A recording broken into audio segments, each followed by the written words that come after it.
Hi, I'm April. And I'm Lauren. And today we are here on campus at The Ohio State University 4-H Center for the Ohio Bat Festival. I can't wait to see bats. Yes, I'm afraid of bats, but she loves bats. They're like little puppies with wings. Sure. They got big eyes and little noses, and they bottle feed, and they're so cute. So we're going to go do some bat stuff. Searching and information learning, and yeah. And we're going to go to Bat Talks. Bat Talks, yes. Is your battery high? Stop it. Stop it. All right, let's go check it out. Oh boy.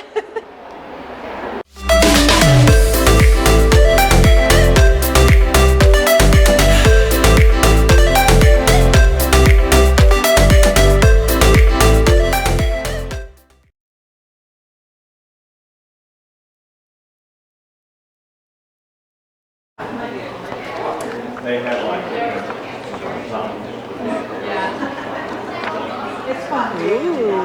First we do all your kayak. Ooh, a bug buffet under disco lights. Kayaking can be Mexico's agaves. We haven't been there since before they opened, Okay, see, no, just no. That's just the ugly bat. I look at the baby bats. yeah.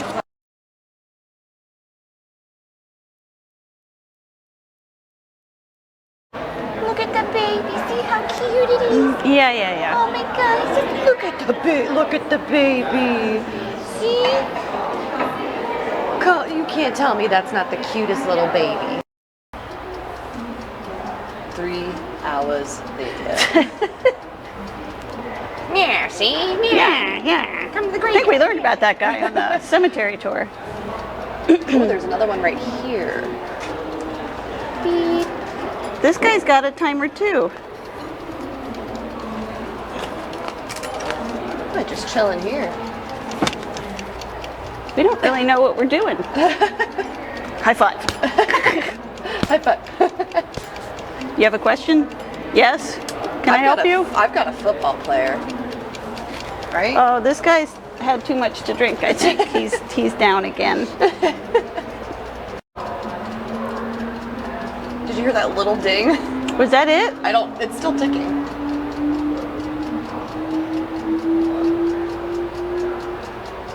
What was that I noise? have no idea.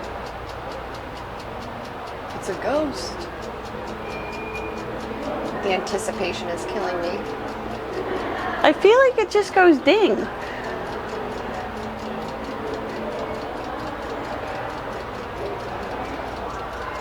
Are we supposed to close our eyes and see if we can figure out how many things are in here?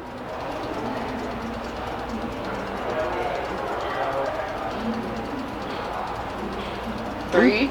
I'm gonna take a nap. Don't do that. Why are you Was that- ticking?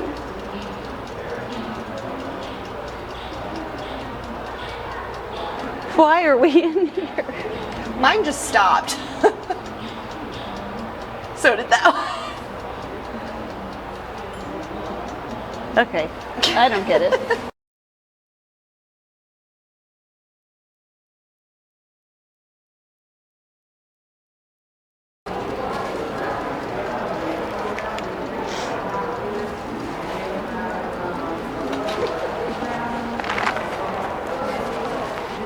I did it!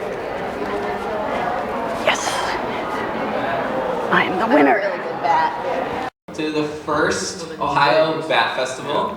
We're going to be giving presentations in here and also Q&As. Feel free to come and go as you wish. So this is a festival for people who love bats and for people who don't love bats yet. A festival for people curious about bats. The bat curious, if you will. So why have a festival about bats? Well, the first reason is just that we want to share the joy of bats with other people. They're incredible, beautiful, fascinating animals. The second reason for bat festivals is that bats are really important. We want to raise awareness about the ecological and economic value of bats for people and for the environment. Right? So as many of you know, they eat insects, including agricultural pests. They disperse seeds. They pollinate plants. Here's an example of pollination in a bat. This is in Southeast Asia, a bat pollinating a banana plant. Many people don't realize how many plants around the world depend on bats for pollination or seed dispersal. Sort of interesting fact is that if you look at the evolution of plants, plants are more likely to make the transition from birds and insects towards bats, even though bats drink more nectar. And one of the reasons for this is that their fur holds so much pollen, so they're actually very effective pollinators. Here's another photo of bat pollinating a cactus. So these bat flowers open at night, and people are often not aware that bats are such important pollinators around the world. You can see the bat's head fitting into the flower, so perfectly example of coevolution between the bat and the plant. There's even plants that signal to bats. This is a plant that visually doesn't look very interesting. Acoustically, it's very drab, but it has a structure that pops up that acts like an acoustic beacon. So when the bat is echolocating, so bats are sending out signals via sound. When the bat echolocates on this flower, it creates this sort of acoustic flare, and it brings the bat in to pollinate it. Bats are also important for dispersing seeds, like these figs, around the world. And many of the plants that they disperse the seeds of are the first plants to move into new areas that have been clear-cut in the forest. So they're very important for regrowth of the rainforest. The third reason for a bat festival is that bats are really in trouble. They're in alarming decline. You'll hear about this in some of the talks today. In the United States and Canada, millions of bats have died from an introduced fungus called white nose syndrome that kills bats while they hibernate. And so hibernating bats suffer these massive die-offs when white nose syndrome first arrived in North America from Europe, introduced from Europe, with 90% mortality, 100% mortality in some of these locations where they hibernate. And then migrating bats are being killed by wind turbines, which of course, as wind energy expands, we're having more and more of these turbines. We're still trying to understand the impacts of this on bats. We don't know as much about migration in bats as we do about birds, because there's many people who watch birds and track birds, and not as many people who do this with bats. Of course, around the world, countless bats are lost to habitat destruction. Some are now recently extinct due to over-harvesting, and like all life on Earth, bats are increasingly threatened by habitat destruction and climate change. Bats, as you probably know, are very misunderstood by the public, and people associate them with diseases like rabies, Ebola, COVID-19, of course. And that's actually led to these deliberate eradication campaigns in some cases. And these actually have disastrous consequences, not only for bats, but for people. So just to give one example, for decades we have been trying to eradicate vampire bats from parts of Latin America by putting a poison on them. And the first study to actually look at the impact of this on the transmission, of rabies from bats to livestock, found that it actually had an increasing effect on rabies transmission. So killing bats haphazardly or randomly to reduce disease, in this case, actually has the opposite effect. And so this is why we need to do more research on things like pathogen transmission. Well, that was way more educational than I was expecting. Absolutely. I told you I was getting ready to learn some info. I don't know what, I didn't expect like fried bats on a stick, but you know. Doused in cheese. You know, The I do like cheese. cheese. Yeah. No, I guess based on the Apple Butter Festival and the Pumpkin Festival, I thought it would be more of a carnival atmosphere as opposed to an educational atmosphere, but if I'd really thought about it, we were at the 4-H Center here at the Ohio State University, so odds were probably pretty good it was going to be educational. Yeah, I really enjoyed a lot of the information about the Ohio bats. I didn't realize that there were, what'd they say, 1,456 in the whole world, and then there were 10 in that they know of, that they know right? of, yeah. And then there were 10 in Ohio State that they were like, 9 out of the 10 are endangered. And I was like, oh my God, I didn't know that. Right, I'm still not like totally thrilled about bats, but I'm probably still going to scream if I encounter one, but I'll be kinder towards it after, getting a respectful distance away. As long as it's not like flapping around in my hair, I'm fine. And even though it was like totally clear on the website, I had no idea that this was the first annual Bat Fest. No, I didn't either. They said the first, and I looked at you and I was like, we're here for the first one. I know, we're like OG Bat Festival know. girls, right? I was there, the first Bat Festival. Dun dun dun. And then they mentioned something about a bat blitz. I think it was another type of Event? like educational thing. They said there were a bunch of panels that the one doctor hadn't been to. Well, since you're bat crazy, we're going to have to look into whatever a bat blitz is. They're just so cute.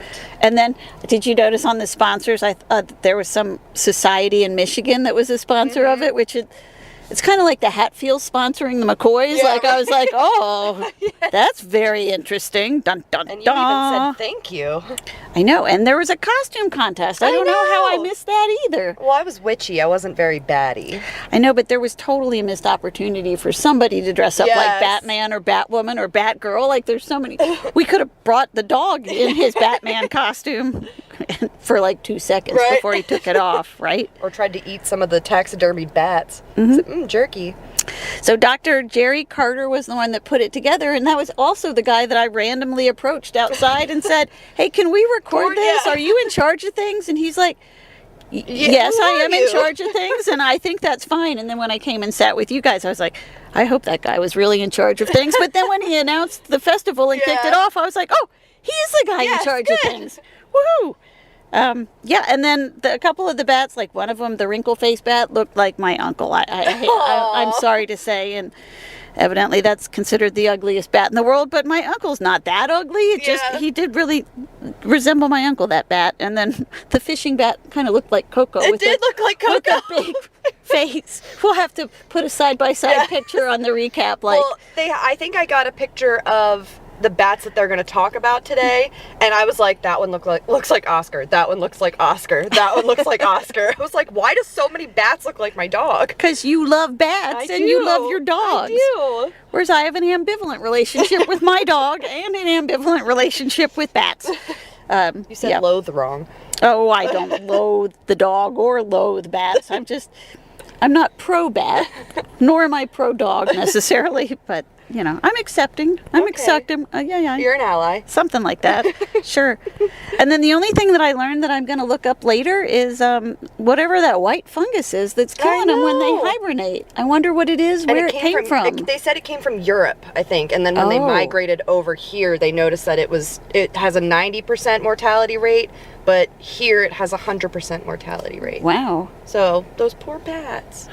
But yeah, he said that 3 of the bats that were listed that are in Ohio are set to be endangered next year, like absolutely, definitely, hands down. I wonder where all the bats are going. Like, are people killing them, I wonder? Well, with COVID-19, people had that misconception. Well, I mean, obviously it did come from a cross species of a bat, but that was all the way in Wuhan, China.